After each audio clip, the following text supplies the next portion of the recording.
In this video we will discuss transfer of learning. Transfer of learning का मतलब क्या होता है? पहला क्वेश्चन हमारा यही है। Transfer of learning means when old knowledge helps you in new learning.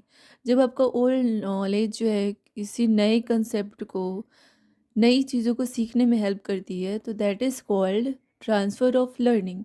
Transfer of learning के तीन types of positive transfer, negative transfer, zero transfer. Positive transfer का मतलब क्या होता है? तो positive transfer means old learning helps in new learning.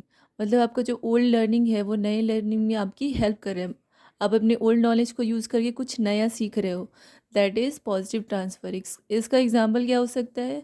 तो example है, इफ़ यू नो साइकिलिंग, अगर आपको साइकिलिंग आती है तो आपके लिए राइड करना ज़्यादा ईज़ियर हो जाएगा। किसी बाइक को या स्कूटी अगर आप सीखना चाहते हो तो वो ज़्यादा इजी हो जाएगा। तो आपने क्या किया, जो आपका ओल्ड लर्निंग था साइकिल सीखने का, उसको आपने यूज़ किया बाइक या फिर स्कूटी सीखने में, तो that is positive transfer of learning. Second है नेगेटिव ट्रांसफ़र। नेगेटिव ट्रांसफ़र का मतलब होता है ओल्ड लर्निंग क्रिएट्स कन्फ्यूज़न। अगर आपकी ओल्ड लर्निंग कन्फ्यूज़न क्रिएट कर रही है तो दैट इज़ निगेटिव ट्रांसफ़र। मतलब अगर कुछ नया सीख रहे हो और आपकी जो ओल्ड लर्निंग है उसमें हिंड्रेंस दे रही है, उसको कॉन्ट्राडिक्ट कर रही है आपके कंसेप्ट को, तो दैट इज़ नेगेटिव ट्रांसफ़र। ऐसा हमारे पढ़ाई एकेडमिक किसी किसी सब्जेक्ट में ही होता है कि हम मान लो कि हम बचपन से कोई थ्योरी पढ़ते आ रहे हैं, साइंस के कोई कंसेप्ट पढ़ते आ रहे हैं, लेकिन आगे जाके उसका कॉन्ट्राडिक्शन हमको मिल जाता है, तो वो क्या है? Negative transfer of learning. जैसे एक एग्जांपल ये भी ले सकते हैं कि अगर ईयर ख़त्म होता है, मान लो 2025 ख़त्म हुआ है, अब कुछ दिन तक हम 2025 का आदत नहीं छोड़ पाते हैं, तो यहाँ पे क्या 2026 में वो क्या हिंडर कर रहा है वो चीज़, तो ये क्या है? Negative transfer. थर्ड है ज़ीरो ट्रांसफ़र। ज़ीरो ट्रांसफ़र क्या होता है? तो old learning has no affect on new learning. Zero transfer का मतलब है कि ओल्ड लर्निंग का कोई भी इफ़ेक्ट हमारे नए लर्निंग पे नहीं होगा। मतलब पिछले वाले किसी भी लर्निंग का नए वाले लर्निंग से कोई रिलेशन नहीं है। जैसे कि हमने कुछ भी पढ़ा होगा, स्टोरी पढ़ी होगी कोई बचपन में, जो अभी के स्टोरी से उसका कोई लेना देना नहीं है, तो वो क्या है? Zero transfer of learning. और भी इसका एग्जांपल हो सकता है, knowing maths does not affect learning painting.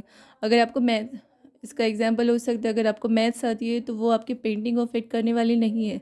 अगर आपको साइंस आती है तो वो आपके किसी भी टैलेंट को अफेक्ट नहीं करने वाला है, तो ये क्या हो गया? That is the zero transfer. मतलब ना ही उस लर्निंग में आपकी हेल्प कर रहा है और ना ही उस लर्निंग को कॉन्ट्राडिक्ट कर रहा है, ना ही कन्फ्यूज़न क्रिएट कर रहा है, तो that is zero transfer of learning. अब आते हैं इसका एजुकेशन इम्प्लीकेशन क्या है? तो एजुकेशन इम्प्लीकेशन है connect new knowledge with the old knowledge. हमारा जो ओल्ड नॉलेज है, प्रीवियस नॉलेज है, उससे कनेक्ट करने का काम करता है न्यू नॉलेज से। क्या? Transfer of learning. हमेशा अगर हम कुछ नए कंसेप्ट सीख रहे हैं और उसके बारे में कुछ ना कुछ चीज़ें हम जानते हैं, तो हम उससे रिलेट कर पाते हैं अच्छे से और कॉन्सेंट्रेट हो करके उस चीज़ को सुनते हैं और समझ पाते हैं ईज़िली। सेकंड है use real life example. Real life example तो हमने सब कुछ देख रखा है, अगर उससे रिलेट करके हमें कोई भी चीज़ सिखाई जाती है या पढ़ाई जाती है तो हम उसको जल्दी सीख लेते हैं और भूलने के चांसेस कम रहते हैं। थर्ड है हमारा teach understanding not role learning. और इस कंसेप्ट में ट्रांसफ़र ऑफ लर्निंग में क्या होता है कि हम एक अंडरस्टैंडिंग क्रिएट करते हैं, अंडरस्टैंडिंग पढ़ाई जाती है, ना कि सिर्फ रोट लर्निंग बताई जाती है। फोर्थ है कोरिलेशन बिटवीन सब्जेक्ट। और इसमें सब्जेक्ट के बीच कोरिलेशन भी होता है। मान लो मैथ्स में हमने सब्ट्रैक्शन, एडिशन, मल्टीप्लिकेशन सीखा है, तो हम कहीं ना कहीं उस चीज़ को फिजिक्स में भी यूज़ कर सकते हैं न्यूमेरिकल्स बनाने में, तो ये क्या हो गया? कोरिलेशन हो गया सब्जेक्ट के बीच का। 5 नंबर है रिवीजन एंड रेनफोर्समेंट।